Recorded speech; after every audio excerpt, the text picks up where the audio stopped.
Hello dear student, good morning. नए वर्ष के बाद हमारी पहली क्लास है। सभी को नए वर्ष की शुभकामनाएं। जैसा कि यहाँ पर प्रैक्टिस क्लास दी गई है डू इज डायरेक्टेड के रूप में, जो 9 से लेकर 12 तक वेरी मोस्ट इंपोर्टेंट प्रयोग दिए गए यहाँ पर। तो इसमें अपन को जितने भी प्रयोग हैं उनको हम अच्छी तरह से एक्सप्लेन कर देंगे और एनुअल एग्जाम हो तो इसमें कहीं कोई डाउट नहीं जाएगा, ठीक है ना। और इसी प्रकार के सेंटेंस एनुअल एग्जाम में पूछे जाएंगे, ठीक। तो यहाँ पर प्रैक्टिस क्लास दी गई है। फर्स्ट सेंटेंस दिया है I am ill, I am not going to office. Bracket में लिखा रहेगा combine the pair of sentence using so. क्या का प्रयोग करना है? यहाँ पर सो का प्रयोग करना है। यानी कि जो टू सेंटेंस लिखी होंगी तो यहाँ पर जो कनेक्टर होगा इसको क्या करना पड़ेगा, जहाँ फुल स्टॉप होगा इस कनेक्टर को फुल स्टॉप के स्थान पर लिख देना है। इसके बाद दूसरे वाक्य को कनेक्ट कर देना है, ठीक है ना। तो इसका करेक्ट आंसर क्या हो जाएगा? I am ill so I am not going to office, जिसका करेक्ट आंसर हो जाएगा, ठीक है ना। तो इस प्रकार से सो, बिकॉज, बट, एंड और येट किसी एनी मतलब एनी कनेक्टर यहाँ पर आ सकता है। तो कनेक्टर जो भी होगा दोनों वाक्यों के बीच में एनी फुल स्टॉप के यहाँ पे लगा देना है, तो इसका करेक्ट आंसर हो जाएगा, ठीक है ना। नेक्स्ट दिया है Delhi is larger than Bhopal. Bracket में लिखा होगा चेंज इनटू पॉजिटिव डिग्री। तो सबसे पहले अपन को आइडेंटिफाई कर लेना है कि जो सेंटेंस दिया है वो किस डिग्री में दिया हुआ है, किस डिग्री का वाक्य है। तो यहाँ पर जो ईयर लगा है और देन लगा है, तो जो किस डिग्री की पहचान है, कंपैरेटिव डिग्री में आता है देन और ईयर।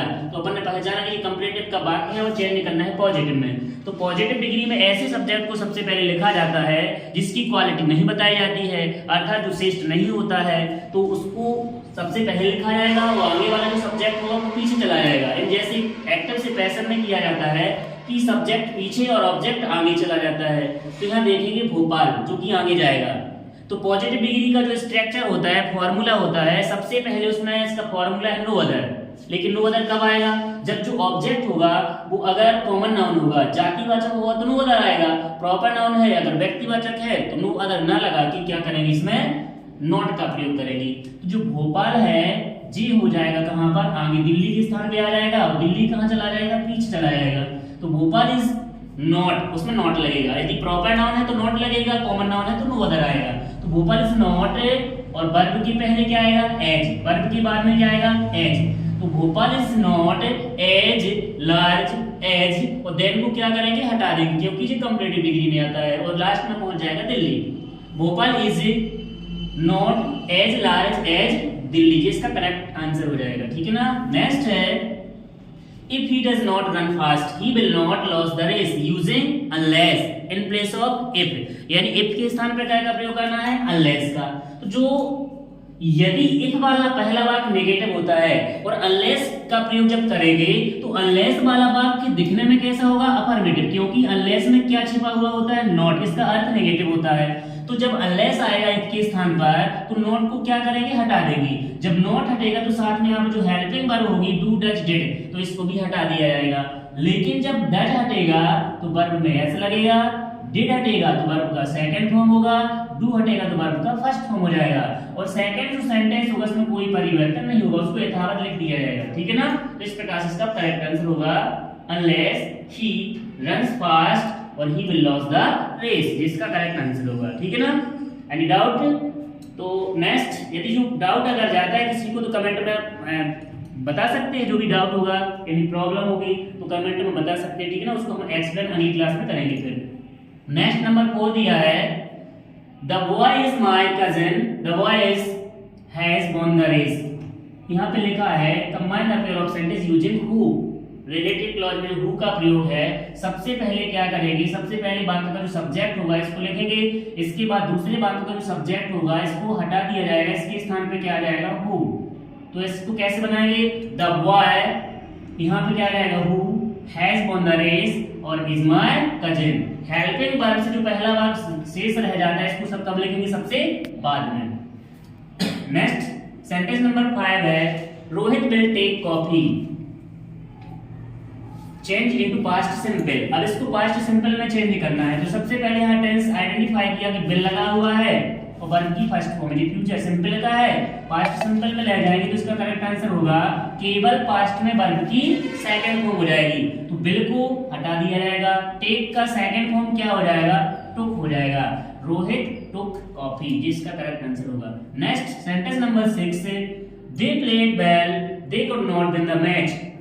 यूजिंग यानी combine the pair of sentence using दो हो या एज लॉन्ग एज हो, तो इस कनेक्टर को क्या करेंगे, दोनों वाक्यों के सबसे पूर्व में लिख दिया जाएगा दो, फिर इसके बाद फर्स्ट सेंटेंस और नेक्स्ट इसके बाद सेकंड सेंटेंस को जोड़ दिया जाएगा।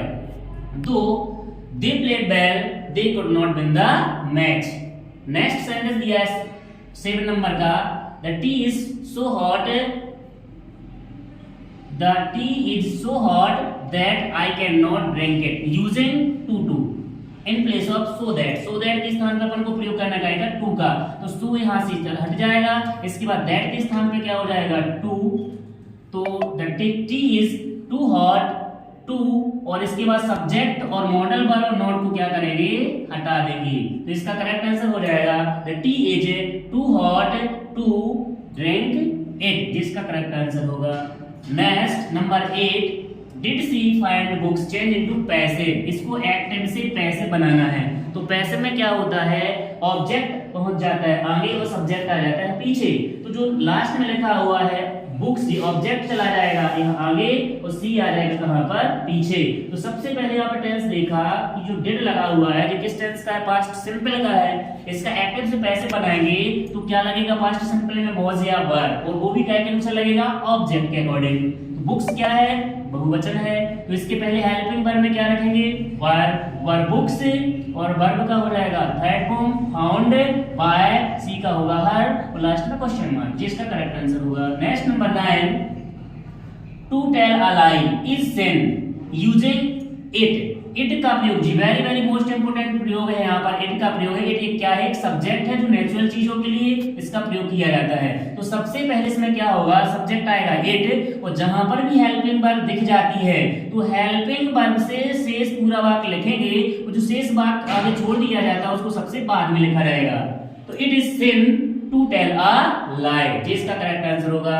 Next sentence number 10, Anita read the Ramayana everyday change into negative. अब इसको नेगेटिव बनाएंगे तो सबसे पहले हमने बताया था सेंटेंस को पहचानते हैं कैसे, हेल्पिंग वर्ब से, लेकिन हेल्पिंग वर्ब यदि नहीं होती तो सेंटेंस को पहचानेंगे मेन वर्ब से, तो वर्ब का कौन सा फॉर्म है, सेकंड फॉर्म है। कैसे पता लगा, अनीता जो है एक सब्जेक्ट है, सिंगुलर सब्जेक्ट है, तो सिंगुलर अगर सब्जेक्ट है तो वर्ब में एस या एस होना चाहिए, क्योंकि नहीं दिया गया है। अर्थात जो रीड का कौन सा फॉर्म है, फिर सेकंड फॉर्म, तो इसका नेगेटिव बनाएंगे तो हेल्पिंग वर्ब में क्या लगेगा, डिड, प्लस नेगेटिव बनाएंगे तो क्या लगेगा, नॉट, तो करेक्ट आंसर होगा Anita did not read the Ramayana everyday, जिसका करेक्ट आंसर हो जाएगा। Next sentence number 11, as soon as के स्थान पर क्या का प्रयोग करना, नो सूनर डॉट देन, तो एज सून एज को क्या करेंगे, हटा दिया जाएगा, इसके स्थान पे आ जाएगा नो सूनर, और नो सूनर वाला जो सेंटेंस होगा वो कैसे बनेगा, इंटेरोगेटिव, कैसे बनेगा, इंटेरोगेटिव, तो एज सून एज को हटाएंगे, इसके स्थान पे क्या आ जाएगा, नो सूनर वाला जब आप इंटेरोगेटिव बनेगा तो देखा जाएगा मेन वर्ब को, यदि वर्ब में एस लगा है तो डज आगे आएगा, यदि वर्ब की फर्स्ट फॉर्म है तो डू आगे आएगा, यदि वर्ब की सेकंड फॉर्म है तो डिड आगे आएगा, और जब इंटेरोगेटिव बनेगा तो वर्ब का कौन सा फॉर्म होगा, फर्स्ट फॉर्म, और सेकंड सेंटेंस जो है वो कैसे कनेक्ट कर देंगे, देन से, जी इसका करेक्ट आंसर हो जाएगा, ठीक है ना।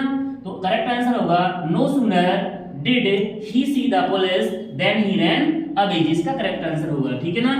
नेक्स्ट लास्ट सेंटेंस दिया है, they are selling their house change into present perfect, तो सबसे पहले देखा यह आर हेल्पिंग वर्ब है, वर्ब में आईएनजी लगा हुआ है, चेंज सेंटेंस है किस टेंस का, प्रेजेंट कंटीन्यूअस का, चेंज करने का है प्रेजेंट परफेक्ट में, तो परफेक्ट में जाएगा तो आर के स्थान पे क्या हो जाएगा, सब्जेक्ट के अकॉर्डिंग हेल्पिंग वर्ब में हैड, प्लस वर्ब का थर्ड फॉर्म क्या हो जाएगा, सोल्ड, तो करेक्ट आंसर हो जाएगा they have sold their house, जिसका करेक्ट आंसर होगा, ठीक है ना।